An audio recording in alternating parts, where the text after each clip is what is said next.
days later, they made funeral plans. The family.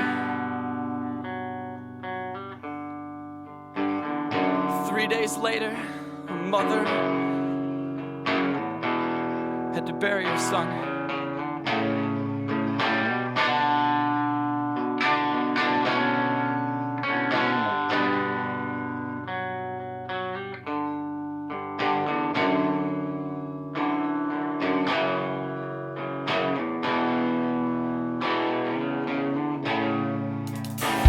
Not far away, the shooter holed up in a hotel near to the highway with a friend and the gun.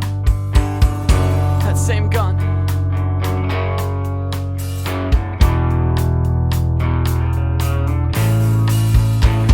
He fled immediately, but was identified by witnesses. His picture on TV, only 20 years old, they called him Grandpa.